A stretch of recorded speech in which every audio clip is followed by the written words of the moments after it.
How's it going, everyone? I'm actually coming in to bring you some pretty nice news from the Civilization VII devs. Yeah, they actually released a patch yesterday, February 10th actually. Um, it's patch 1.0.1.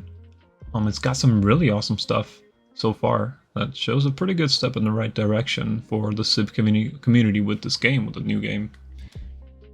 And it details couple things that I personally ended up going through, and I'm sure a lot of other people as well, from what I read. Like, for example, if you ever felt like the ages were pretty short, yeah, well, it seems like they acknowledged it. Seems like they were. Like, for example, this one's pretty big. Fixed an issue causing ages in epic and marathon speeds games to be shorter than intended. See, I always felt that it was actually a little too short, like even on standard, the pacing was a little off. And I just never had enough time to really enjoy it, nor to be able to show off a little bit more of the civilization that I was playing. Always just too short. Well, they fixed that. Another thing that they actually ended up fixing as well, like for example, city-states, always found it so odd that once you would just go through the whole antiquity age and you would invest a lot of your influence over them, a lot of points, and then once the age passes, they just poof, disappear. Like as if they never existed. As if somehow all the people just like gave up.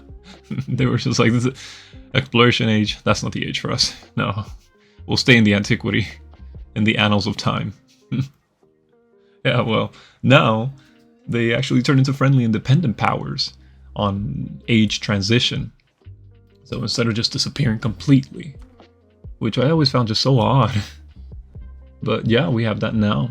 They're also going to be starting with more units in exploration and modern ages, which is nice as well. I always thought the city-states were just a little bit underwhelming in power, so it's good that they're getting a nice little buff for that as well. Another noteworthy thing, which also had to do with the ages feeling a little bit too slow, or sorry, not too slow actually, the opposite, too quick. A little too quick. Completing the final milestone of Legacy Path no longer adds age progress in the modern age to ensure you have more time to complete a victory. It's also really good. It really felt like a lot of times it's just you didn't have enough time. It was too quick. You just didn't have time to complete your victory conditions. So that's another thing that's really good for that. And I'm glad that they're listening to the community for those things, because we've been quite vocal. Yeah, now another thing that is actually of note, towns now switch their focus back to growing town automatically if they are no longer eligible for their chosen focus. So, as the example they give, like if their population decreases, and it stays like that until they are eligible again. Also a pretty nice thing as well. It helps on the gaming side of things, so you don't just keep a growing town, or rather a town, just on fort for the rest of its life. If it goes under a certain population threshold, it'll just go back to being, well, a growing town. Nice little game balance. Future civics are now repeatable in all ages. It's another good thing as well. It gives you something else to do if you're just really that fast on the civics tree. You can just repeat them now. So that's really good too.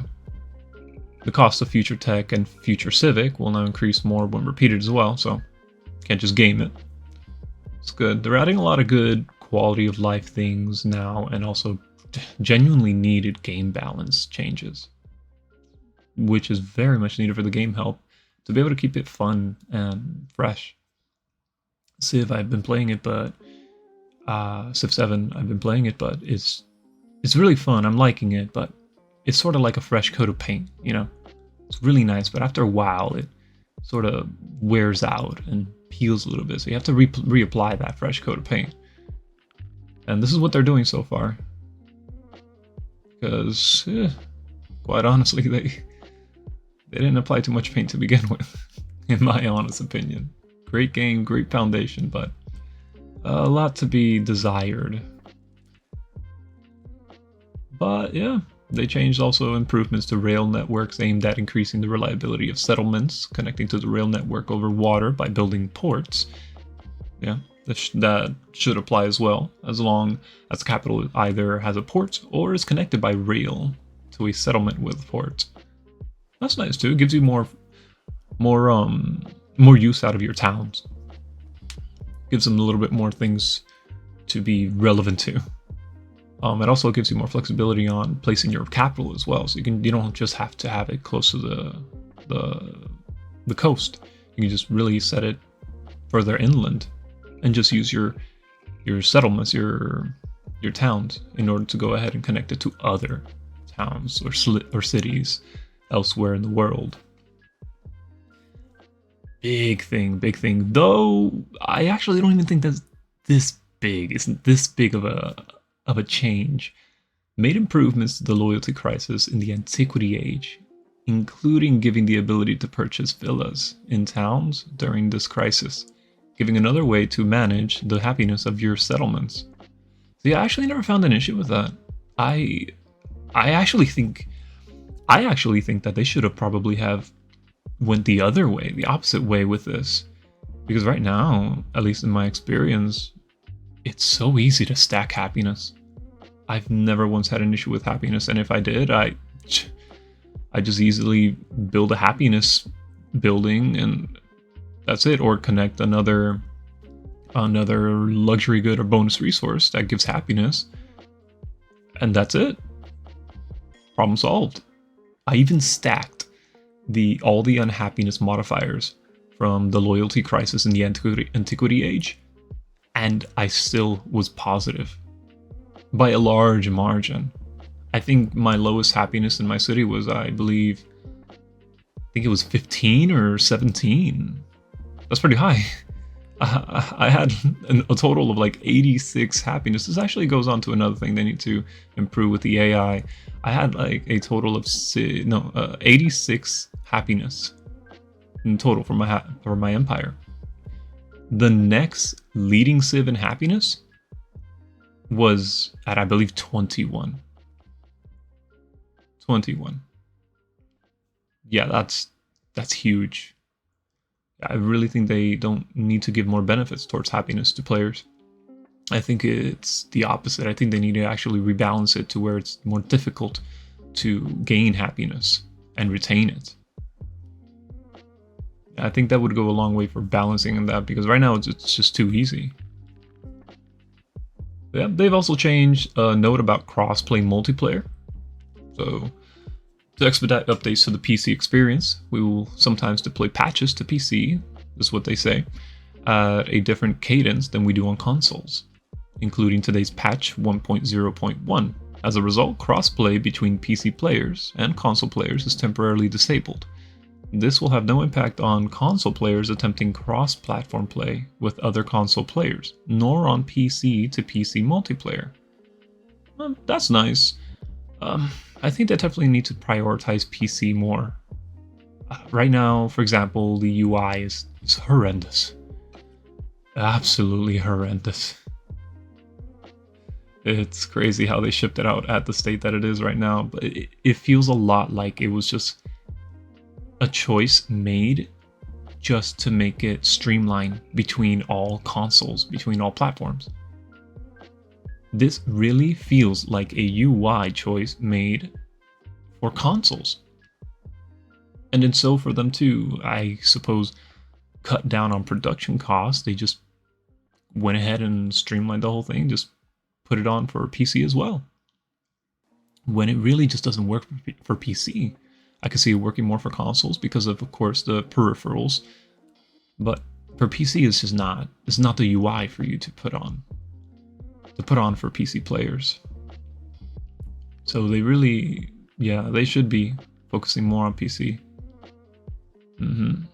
Instead of other things. I think the UI is just fine. Well, not just fine, but it's more tolerable on console than for PC players. So I think they really should be focusing more on the PC aspects and fixing that UI, and definitely expediting updates to the PC experience, as they say.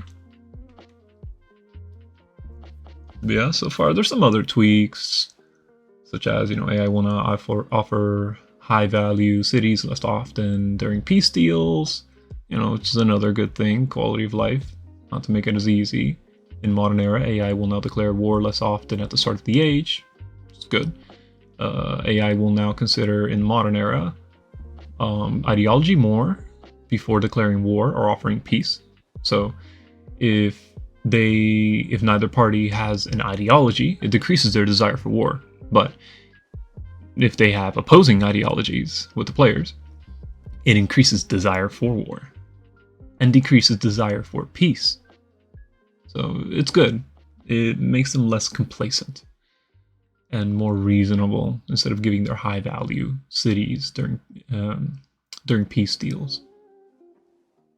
And another thing that's really nice as well, it's a good quality of life as well, fix an issue on native resolutions where the camera would focus on the lower end of the map when clicking on the minimap. That's nice.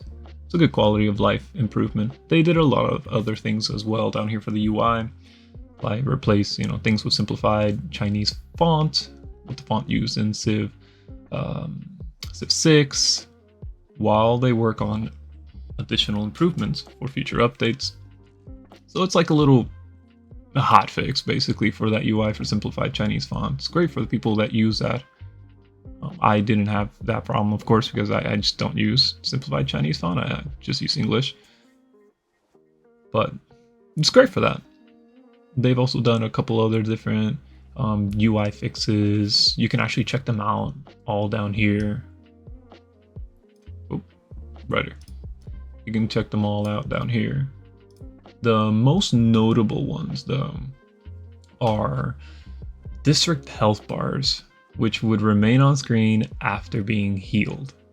Yeah, that was annoying. Yeah, it's not the most notable, but it's definitely one of the most annoying. See, like when you would just finish up healing a district, the health bar would remain on screen. It's little small things like that, but they really do end up being a nuisance, along with the other clutter that ends up being around the city settlement. A city or town settlement. They've improved other stuff, like the alignment of leader names and portraits on the age summary. It's nice. It's pretty much a lot of this stuff. It's not big things that's going to be fixing the UI, but it's a really good step in the right direction. They're really focusing on making the quickest fixes that they can do. Quick stuff that can at least lift the burden off of you a little bit more. Save your eyes the trouble of seeing something so horrendous. At least make it pretty a little bit more. Yeah, so it's a lot of spacing stuff. It's a lot of quality of life issues that they got fixed. I'm expecting a lot more in the coming patches down the line. So far, this was actually quite good. A good step in the right direction. So, looking forward to more things like this. As long as they continue to listen to the community feedback, which I implore you all go ahead and keep doing, because this is how we got all this stuff. We didn't just get it just because they felt like it. No, we got this stuff because they prioritized our feedback. Typically on Reddit, from what I've seen. Yeah, guys. Thank you for watching. I really appreciate the time that you gave me. If you'd like, you can go ahead and leave a like, a comment maybe, and subscribe if you really enjoyed the content. Thank you guys. Ciao, ciao.